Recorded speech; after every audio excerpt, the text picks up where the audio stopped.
لحظه هایی می شود دیر می خواهد چی صدای خوشی بشنویم و ما این صدای اسباب موسیقی که امروز شما همراه خود دارید گفتید 14 سال می شود که همراه شما است، بیشتر در کدام ژانر یا روش سرودها می توانیم گوش کرده باشیم؟ البته چه خیلی که گفته گذاشتیم صنعتی والای ملت تاجیک این ششمقام است، این سرودهای فلک است، چه خیلی که در پایتختمون رشد کرده است، در ولایت سوغد نیز رشد دارد. هر یک ژانر به خود خاص یک مکتب دارد. باید که آن نفرانی که انمین ژانرها را گذشته ایستادند کمی باشد هم معلومات باید داشته باشند که استادان ما چه خیلی سراییدند و ما چه خیلی سراییم، چه خیلی دوام دیم. فکری من همین است که باز به استادان تکیه کنیم و همین صنعت ملی خود را گم نکنیم، در عرصه جهانی معرفی کنیم. چه خیلی که من در یک سال 2 یا 3 مرتبه به خارج سفر میکنم. در آنجا هم سرودهای استرادی سراییده می شود، هم سرودهای کلاسیکی، هم سرودهای ششمقام، هم خلقی از استادانی زبردست تاجیک سراییده می شود. آنها در حیرت میمانند که در تاجیکستان چنین صنعت بوده است. و من باز در امریکا بودیم سال 2013. در آنجا گفته گذاشتم که با تشبوسی پیشوای معظم ما امام علی رحمان تنها در تاجیکستان روز ششمقام قید کرده می شود و در همان کنفرانس علمی در حیرت ماندند که چه خیل ما داریم 12 می در زادروزی یک سراینده محبوبی تاجیک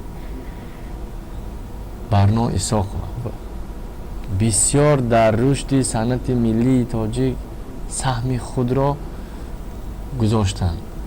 ما حرکت میکنیم و از نام جوانان من وعده میدیم که ما احتیاط میکنیم انمین صنعت ملی خود را. بهترین اندیشه است. خب من شما را گوش میکنیم. السلام علیکم.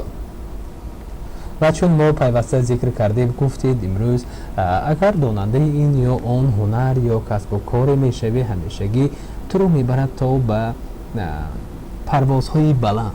وقتی استادان باز اینجا تکیه، چون سخن شما از تکیه میکنیم به استادان، به اندیشه آنان میگویند صنعت و هنر زبان و ملت و نژاد و سرحد ندارد. در واقع هم چنین بوده است. چنین است البته. و از سال چندم سفرهای شما آغاز شد و کی سببگاری شدند تا اونی که به سفر قدم گذاشته بود؟ باز استادان. یک استادی ما خواستن 3 نفر استادان ما به جمهوری فدراتیو آلمان سفر کنند. در آنجا هم فستیوال بود، هم کنفرانس علمی بود و یک نفر استادی ما خواستن که من دیدم اکنون نوبت شاگردان است. چنین استادان هم هستند.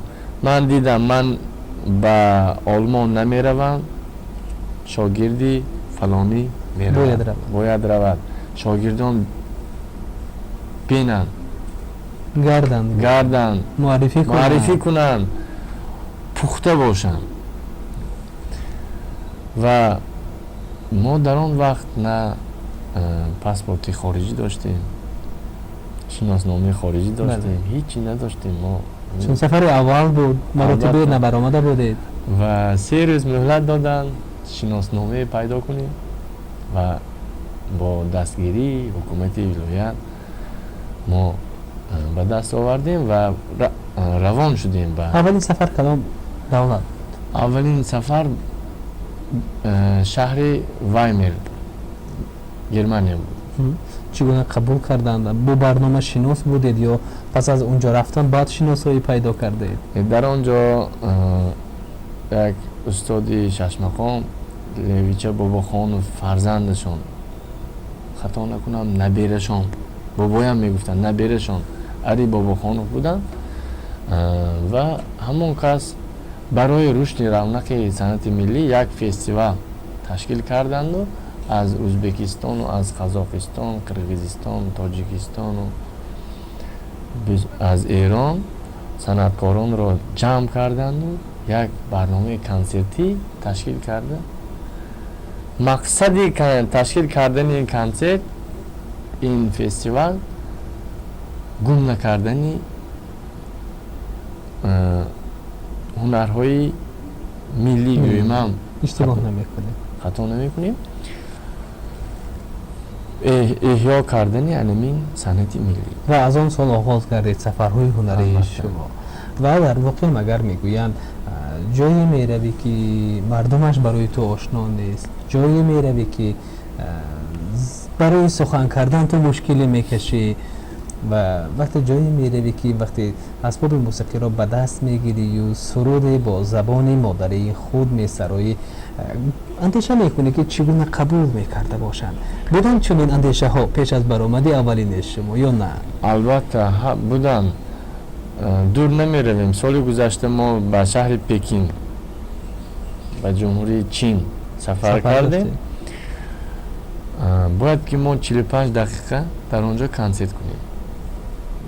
Навбати мо 45 дақиқа аст ва мо барномаро пешниҳод кардем. Як рӯз мондааст мо саҳна бароем. Пеш аз саҳна баромаданд, як рӯз пеш мо занг заданд ки шумо дар бораи чӣ месароед? Мо шуморо намефаҳмем. Гуфтам мо дар бораи ҳамин ишқу муҳаббату ягон ғаразе нест дар ғазалҳои мо. Баъд гуфтанд ки перевод кунед, маънии ин суруд тарҷумаи онро гӯед. Ва мо тарҷума кардем ғазалро ба забони русӣ, аз забони русӣ ба забони англисӣ, аз забони англисӣ ба забони чинӣ. Ва вақте ки моро муаррифӣ мекарданд, мо ду нафар бо дӯсти азизам Содирхон Убайдуллоев ки дутор менавозанд, саҳна баромадему истодем. Баранда биромад, кимчи сухане гуфт, аввал англисӣ гуфт, ман намефаҳмам. Аввай чӣ гуфтӣ истодааст? Ягон гапи дигар гуфтӣ бошад ё дар ҳақиқат ҳамин сурудро шарҳ дод истодааст. Хай каме ханда гӯш кардем. Баранда баромадашонро тамом карданду моро ишора карданд, мо суруд сар кардем ки як овози дар футбол агар дар вақти гол мешаваду дар вақти агар ягон хатоги гузарад боз як садои дигаре меояд ва хуб пазируфтанд аз мардум. Ташаккури зиёд.